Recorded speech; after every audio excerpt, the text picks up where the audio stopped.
এই ভিখারিটা খেয়ে নিস তো। ম্যাডাম ম্যাডাম আমার খাওয়ানো লাগবো না। খাবার লাগবে না, টাকা পয়সা লাগবে? এই, আমার কাছে কোনো টাকা নেই, আমি টাকা দিতে পারবো না। না না আমার টিয়া পয়সাও লাগবো না। টাকা লাগবে না, খাবার লাগবে না, কি লাগবে তোর? আপনার মোবাইলটা একটু দিবেন। মোবাইল? মানে আমি মোবাইলটা তোকে দিব? এই, আমাকে দেখি কি কোনোভাবে পাগল মনে হচ্ছে? হ্যাঁ, আমি খুব ভালো করে জানি তোদের মতো মানুষের ধান্দা কি। এই ফোনটা নিবি, ফোনটা নিয়ে হয় দৌড় মারবি, অথবা আমার এই ফোনে স্ক্যাম করবি। আমি কোনো ফোন দিতে পারবো না। না না ম্যাডাম আমি কোথাও যাবো না। এই যে আমার ব্যাগ আছে, আপনি চাইলে আমার ব্যাগ রাখা দেন, আমি খালি একটা কল করব। না না, তোর ব্যাগ দরকার নাই। আচ্ছা ঠিক আছে, নে কল কর। কাকে করবি কল কর।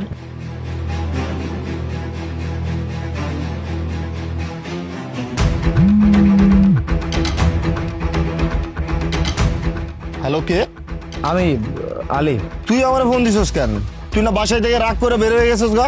কইতাছিলাম কি ভাইয়া, ওই শহরে আসার সময় বাসে উঠা না আমার একটা সময় চোখ লেগে গেছিল। এরপরে যখন ঘুম থেকে উঠলাম দেখি আমার কাপড়ের ব্যাগ ছাড়া আমার টাকার ব্যাগ আর মোবাইলটা নাই, কি জানি চুরি করে নিয়ে গেছে। এরপর থেকে আমি এক জায়গায় বয়ে রইছি। এমন একটা ম্যাডামের নাম্বার থেকে তোমারে কল দিছি, কইতাছিলাম যে আমার কিছু টিয়া দাও না ভাইয়া। তা আমি কি করব? আর হ্যাঁ, বাসায় আসার সাহস যেন দ্বিতীয়বার তোর মনে না জাগে। না না আমারে খালি কিছু টিয়া দিলেই হইবো, আমি গ্রাম পর্যন্ত যাইতে পারলেই চলবো। তোর আমি একটা টাকাও দিতে পারবো না। তুই যখন বাসায় থেকে গেছিস না তখন থেকে সম্পর্ক নাই। ফোন রাখ। বা-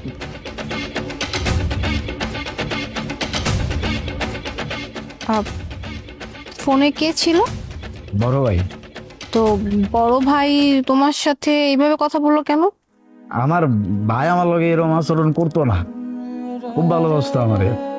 তারপরে ওই ভাইয়ে বিয়ে করার পর থেকে ভাবি যে ভাইরে কি বুঝায় আমি নিজেও জানি না। ভাই এখন আর আমার দেখতেও পারে না। ভাবি আর ভাই মিলে আমার বাসার থেকে বাইর করে দিচ্ছে। আমিও কইছি যে আমি আর এই বাড়িতে আমু না, আমি নিজের মতো কাজকর্ম করে রাখাম। তারপরে শহরে আইছিলাম কামের লিখা। আসার সময় তো মোবাইল আর টাকার ব্যাগটা চুরি হয়ে গেছে। আবার জাগরের কাছে কামের জন্য আইছি, তারাও মনে হয় ফ্রড, আমার কোনো ফোন রিসিভ করে না। আর এটা কেমন ধরনের কথা? একটা মানুষকে তুমি কল করছো, মানুষটা কল রিসিভ করে না, তাই বলে কি সে ফ্রড হয়ে যাবে? এরকমটা না, তোমার ভুল হইতে পারে কোথাও। এক কাজ করো, তুমি ওই যাকে কল করছো ধরে না, তুমি আমার ফোন থেকে ফোন দাও। না না ম্যাডাম, আমি বুঝছি ওরা ফ্রড। হয়েছে কি, আমি যখন গ্রামে ওগুলো ওই কথা কইছি না, তখন আমার কইছিল চাকরির জন্য নাকি ওই 15-20 হাজার টাকা দিতে হইব, তাইলে সারা জীবন নাকি আমি খুব আরামে এসে কাজ করে খাইতে পারব। আমি দিতে চাই নাই, দেই নাই, একবার সোজা পড়ছি। তারপর থেকে আমার আর ফোন রিসিভ করে না। ওরা ফ্রড, আমি বুঝছি। আমি বুঝলাম।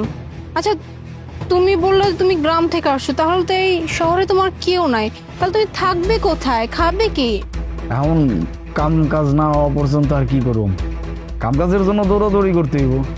আর থাকার জায়গা তো আপাতত নাই। ওই মসজিদ আছে, মন্দির আছে, মাদ্রাসা আছে, কত প্রতিষ্ঠান আছে, ওই বারান্দায় গিয়ে হইয়া পড়তাম। এই তুমি কি পাগল হয়েছো? হ্যাঁ, এই মসজিদ, তারপর ওই যে কি মাদ্রাসা, এইখানে তুমি কতদিন থাকবে? হ্যাঁ, কয়দিন থাকতে পারবে? বেশি দিন থাকতে পারবে না। আচ্ছা, তুমি বললা যে তুমি কাজের জন্য আসছো, মানে কি কাজের জন্য আসছো শুনি? আমারে তো সুপারভাইজারের কাম দিতে চাইছিল। ও, সুপারভাইজার, তার মানে তুমি শিক্ষিত, রাইট? জি ম্যাডাম, আমি গ্রাজুয়েশন কমপ্লিট করছি। আচ্ছা, তাহলে তুমি যেহেতু কাজের জন্য এখানে আসছো, আমি যদি তোমাকে কোনো জব অফার করি, মানে তোমাকে কোনো কাজের ব্যবস্থা করে দিই আমার অফিসে, তুমি কি করবে? হ ম্যাডাম, আপনি আমার চাকরি দিলে তো আমার জন্য আরো খুশির সংবাদ। আমি তো কামের লেগে গেছি, আমার কাম করতে কোনো সমস্যা নাই। আপনি আমার খালি বুঝা দিলেই হইবো, আমি পারুম, আমি পারুম। ওকে ফাইন, মনে করো তোমার কাজ হয়ে গেছে, এখন চলো আমার সঙ্গে। আপনার লগে যাম। রিল্যাক্স, আমাকে ভয় পাওয়ার কোনো কারণ নাই। তুমি আমার সাথে এখন সেফলি যেতে পারো। আর এই যে এটা এটা আমার অফিস, আমি তোমাকে আমার অফিসে নিব, ক্যাবিনে বসে তোমার সাথে কথা বলবো, আর কি চাকরি দেবো সেটা ঠিক করবো, ঠিক আছে? এখন চলো চলো।